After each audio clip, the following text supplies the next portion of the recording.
שלום לכם. כשסבב ההרצאות ברומא הסתיים, נותרו לי כמה שעות עד הטיסה, אז החלטתי לנצל אותן כדי לקנות קצת מתנות לילדים שלי, שירשו לי להיכנס הביתה. ככה זה עם ילדים. אם לא נותנים להם כבוד, הם דורשים אותו. כדי לא לבזבז זמן יקר, שאלתי את המארח שלי היכן אזור החנויות, והוא הדריך אותי איך להגיע. אחרי שעתיים של התרוצצות בחום האיטלקי של אמצע אוגוסט, חזרתי לבית בלי מתנות ועם המון תסכול. כשהמארח שאל אותי למה לא קניתי כלום, סיפרתי לו שלא מצאתי לרפואה אפילו חנות צעצועים אחת בכל האזור. והוא התגלגל מצחוק. מה אתה צוחק? אמרתי לו. אתה יודע מה זה לחזור מחול בלי מתנות? אז למה לא אמרת לי, ירון, שאתה מחפש צעצועים לילדים? הייתי חוסך ממך את הטירונות הזאת. אתה אולי לא יודע, אבל כאן ברומא אין חנויות צעצועים. למה לא שאלתי אותו מה האיטלקים לא אוהבים צעצועים?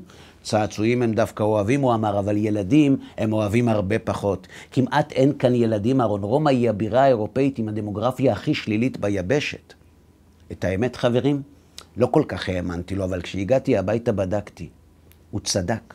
מסתבר שבעולם המערבי מתים יותר ונולדים פחות. והשאלה היא, למה?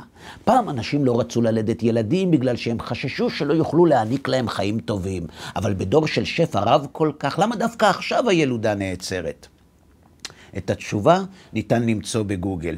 אם תחפשו בגוגל תגלו שני ערכים שאנחנו מחפשים. אחד נמצא בעלייה מתמדת והשני בירידה. אם בעבר המילה אהבה הייתה המילה הנפוצה ביותר בשירים, מסתבר שכבר לא. החיפוש בגוגל של המילה אהבה ירד ב5 השנים האחרונות בכמעט 70%. לעומת זאת, המילה שנמצאת בעלייה זהה לירידה של המילה הקודמת היא נרקסיזם. מה זה אומר עלינו? אז ככה. או שהאנושות מצאה אהבה ולכן היא הפסיקה לחפש אותה בגוגל, או שהשפע הפך אותנו לאנוכיים יותר ולכאלה שעסוקים יותר בעצמם ופחות באחרים. האהבה היא רגש. היא אמנם גורמת לנו לאושר, אבל היא דורשת השקעה באחרים. אם אפשר להגיע לאותו אושר בדיוק, בלי לשלם לבן או בת זוג, אז בשביל מה צריך אותם? מה זה קשור לילדים שאין ברומא? פשוט מאוד. אם אנחנו פחות עסוקים באחרים ויותר עסוקים בעצמנו, ילדים הם כבר לא שמחה, הם נטל.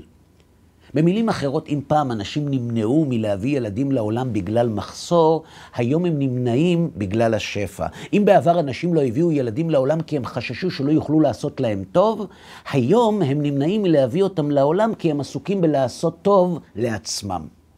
מסתבר, חברים, שבעולם שבו האושר האישי נמצא במרכז, אין מקום לתא משפחתי וכנראה גם לא לילדים. זו הסיבה שהיום מתגרשים יותר ומתחתנים פחות. למה? מאותה סיבה שילדים נעלמים מחיינו. מה שאנחנו לא רוצים לדעת הוא שעולם שבו בני אדם עסוקים רק בעצמם לא יחזיק מעמד והוא כנראה יחרב. לא עם פצצות אטום, הוא ייעלם כי האחרונים פשוט יחבו את האור. ואם אתם חושבים שאני נביא זעם, אז ממש לא. אם זה כבר קרה פעם אחת, אין שום סיבה שזה לא יקרה שוב. מתי זה קרה? זה כתוב בפרשת השבוע, בפרשת נוח. התורה מספרת על המבול שבא לעולם, אבל היא לא כל כך מרחיבה על הסיבות שגרמו לו להתרחש. היא רק כותבת כי השחית כל בשר את דרכו על הארץ. ההרחבה מופיעה במדרש. הוא מציג שני תהליכים שעברו על דור המבול. אחד, שהיו גוזלים פחות משווה פרוטה. והשני, הם נמנעו מללדת ילדים. מה דעתכם, חברים? יש קשר בין התהליכים? בוודאי. אדם שגוזל פחות משווה פרוטה מלמד שהוא עסוק בעצמו, שהוא דואג לאושר הפרטי שלו, שהאחרים לא מעניינים אותו, לכן הוא גוזל. אז למה רק פחות משווה פרוטה? פשוט, כי הוא אוהב את עצמו והוא לא רוצה לפגוש את החוק. מי שגוזל סכום שאסור לגזול, החוק ידרוש ממנו לשלם עליו והתשלום פוגע באושר האישי. לעומת זאת, אם גוזלים פחות משווה פרוטה, מרוויחים בלי לשלם. אנשים כאלה גם לא ילדו ילדים, כי מי שחושב רק על האושר שלו, לא פנוי לחשוב על איך לגרום אושר לאחרים. עכשיו אנחנו מבינים למה התורה מספרת על המבול? כדי ללמד אותנו שהשיטה הנהנתנית החריבה את העולם בעבר ויכולה להחריב אותו גם בעתיד. ועוד מילה לסיום. אם זה כל כך ברור, אז למה הנהנתנים לא חוששים שהעולם יחרב? אם כל הנתונים מלמדים שחברה עם דמוגרפיה שלילית כמו רומא לא תוכל לשרוד, למה הרומאים לא דואגים? פשוט מאוד. הם בדקו בלוח השנה וגילו שזה יקרה בדור הבא. ולנהנתנים אין עניין לדאוג לאושר של אנשים שיחיו אחרי שהם כבר לא יהיו כאן. ועוד משהו קטן, אם תרצו לצפות בהרצאות או בסרטונים נוספים, פשוט תקלידו בגוגל הרב אהרון לוי, תיכנסו לערוץ היוטיוב שלנו ותירשמו כמנויים. שבת שלום.